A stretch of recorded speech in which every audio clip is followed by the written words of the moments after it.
treat you like in my last cigarette. I'ma treat you like in my last cigarette.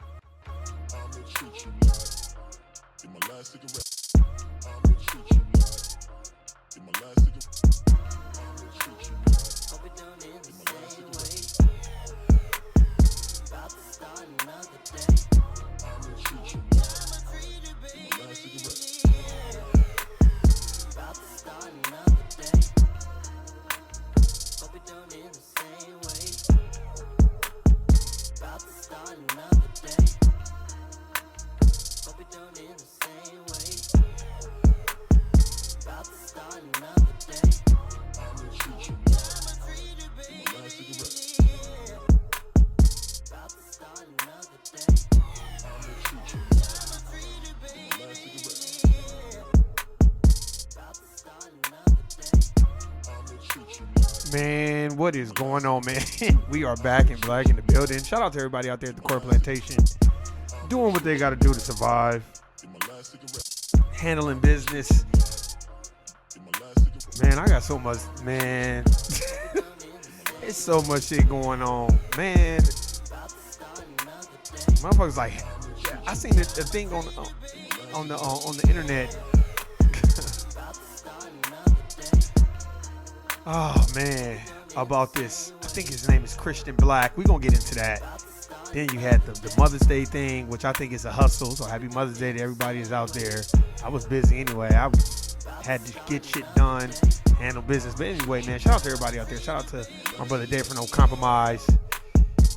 Joja in the building. Shout out to the homeboy James Youngblood, Texas in the building. The homegirl Erica, Florida, aka Florida in the building. Shout out to the homegirl Shawnee. Shout out to Tasha, Angie, everybody in Vegas.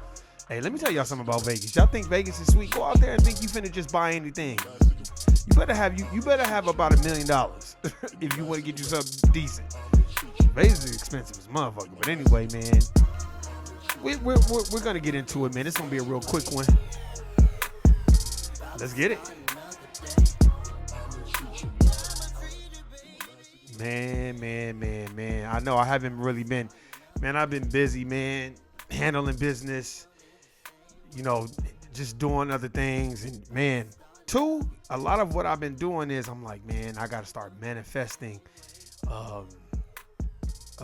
positive energy and being successful. Because, you know, a lot of the times, you know, the generations before us, they didn't really teach us a lot of stuff and show us, you know, things that we need to know, especially when it comes to property and real estate and stuff like that. So, you know, you start looking at things differently.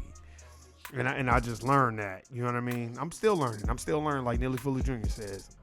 But anyway, man, that's why I haven't really been doing them back to back. Normally I do 2 or 3 or even 4 sometimes in a week, but I kind of tailor back on it because I'm trying to really start to like focus.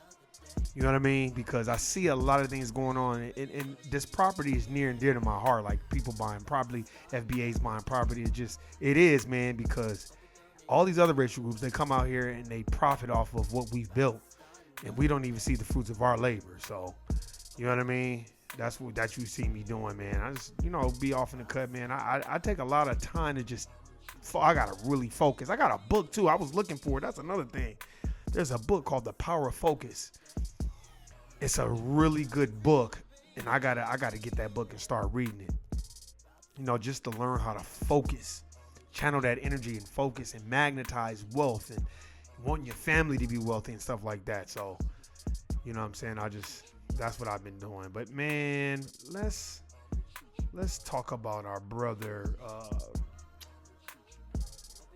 Christian Brown. Okay, the family of an Ohio man who died 2 days after deputies restrained him in a jail is calling for murder.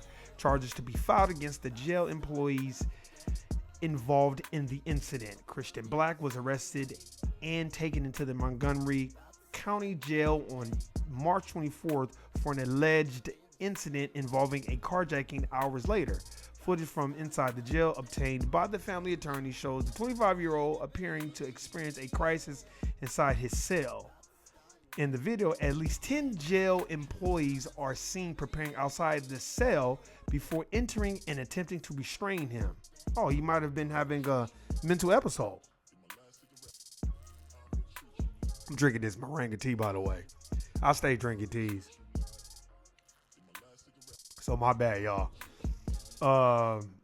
The video shows Black agitated, running and slamming his body into officers as they enter the cell. In a matter of seconds, officers deploy stun guns, but Black continues to fight back and shouting at officers, "Shoot me, shoot me." While it appears Black is experiencing some kind of crisis, you notice they ain't saying mental crisis. Trust me, there's a reason why I'm reading this. His family told CNN that he did not have any mental health issues and was not on any prescribed medications. "We believe the officers were complicit in bringing him to the state of mind," Black family attorney Michael Wright told CNN. Eventually, correctional officers overpowered Black, putting him in a safety restraint chair, which is used by jailers to control combative, self-destructive, or potentially violent inmates to reduce the risk of physical harm to both the inmate and staff, according to a Facebook post by the Montgomery County Sheriff's Office in Dayton. About 5 minutes into the video, Black is forced forward by correctional officers while restrained in the chair with his hands behind his back. An officer can be heard saying, "Let him tire himself out." At this point in the video, Black can be heard saying, "Help me. It's very evident to me he was gagging." Black's mother told CNN about the video. "As a mom, when you hear or watch your son in that vulnerable position, it makes a horrific situation even more horrific." By the 7-minute marks of the video, Black is leaned back in the chair and appears unconscious, according to the Montgomery County Sheriff's Office. One officer continues to firmly hold his face back, which is now restrained in a mask. "Can you get him out of the chair because I don't feel a heartbeat? I don't feel a heartbeat," a nurse can be heard saying after checking Black with a stethoscope. Minutes later, some of the same officers involved in restraining Black are seen performing CPR on him. Black was eventually transported to Miami Valley Hospital by the Dayton Fire Department, where he died 2 days later. Black's cause of death was ruled a homicide, likely caused by mechanical and positional asphyxiation. According to the coroner's office, preliminary findings are still pending. In an interview with CNN, his mother, Misty Black, said correctional officers murdered him. They murdered him. They put him in a position that killed him. It was a homicide. The Ohio Patrolmen's Benevolent Association defended the deputies involved in a statement to CNN and said several officers were used to contain Black because of his size and strength. In an effort to prevent Mr. Black from injuring or killing himself, officers had to secure Mr. Black consistent with their training and practices. Officers placed Mr. Black in a forward-leaning position, bent at the waist, with officers controlling his movement. An OPBA statement to CNN said, "During this time, Mr. Black continued to yell and resist movement. Officers and Mr. Black remained in the position in order to allow Mr. Black to calm down and tire himself out." The statement added all of the OPBA, basically union, members involved with this incident performed their duties justly and humanely. The OPBA stands behind our members. The 10 employees involved in the incident were placed on paid administrative leave as the investigation continues, the sheriff's statement said. Black's mother said he was preparing to take a test to obtain his CDL to become a truck driver. Instead, they recently laid him to rest. Wow. Wow. Wow.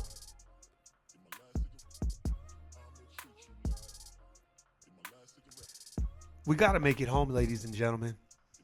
And we got to have the social game rules when we are being detained by officers. We got to stop screaming and yelling, and we can't be emotional because that's what they get is we all emotional. We have that.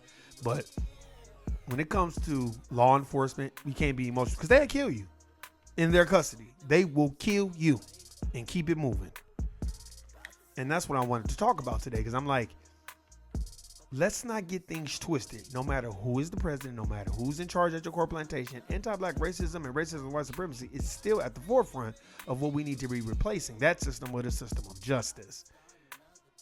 So no matter how good you are on the corporate plantation, and if you're the greatest nigga alive, I don't care if you're even better than LeBron that can get your son a job where you work at. Remember who you report to. because you're not in charge of these corporate plantations. So we have to possess the actual law of decorum, tact, so we can make it, so we can get out of these prison cells, so we can move forward. Sometimes you got to move aside to move ahead. The reason why I'm saying that is because it's very dangerous to even be taken into custody. You don't know what these people are going to do to you. So you have to have a different type of discernment and use your critical thinking skills. In RIP to Christian Black and his family, you know what's so funny? If it was a dominant society person, they would have said he had a mental problem. And they would have had him committed to a mental institution. They wouldn't have done that to him. That's why I tell you, this mental health shit that everybody be talking about, that don't apply to us. That applies to everybody but us. I remember reading Medical Apartheid, and Erica remembers this. John Sims, Dr. John Sims was an obstetricianist, and he would do operations on black women, but he wouldn't use anesthesia or nothing. And anesthesia was around at that time, and he wouldn't do it because he said, she's black. Black people don't feel pain. We have to understand that. Just like Darren Wilson said that Michael Brown was just gargantuan compared to him. It was like Hulk Hogan grabbing a baby. That's what they said. Those are the terms that they use so they can use lethal force against foundational black Americans.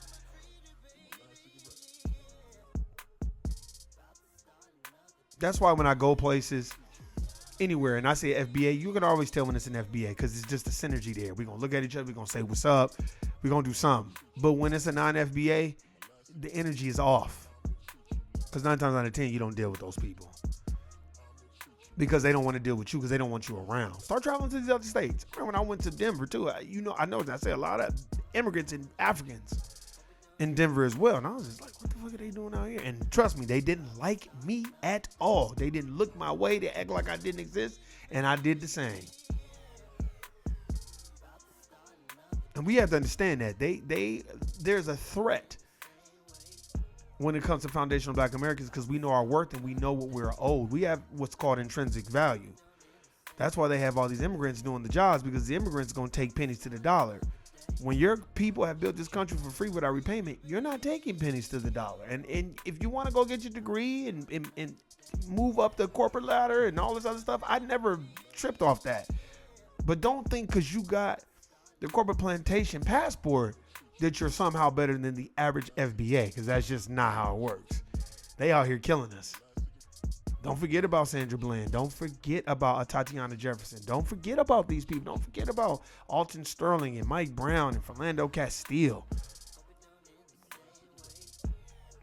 George Floyd. Don't forget about these people because it's still prevalent. See, here's the thing, though. We want to deal with covert racism a lot of the times. We want a white person to, at the corporate plantation, I don't know what it is. Oh, man, you got a future here. And we start, oh, man, we're doing good. We all happy. We've all been through that. Like, all right, cool, man. They fuck with me. All right, go. I'm going to go hard. I'm going to really go hard. And then read Black Labor, White Wealth, Powernomics, the ISIS Papers by Dr. Francis Cress Welsing, and read the United Independent Compensatory Counter-Racist Code of Ethics. Read those books and let's see how you act after that.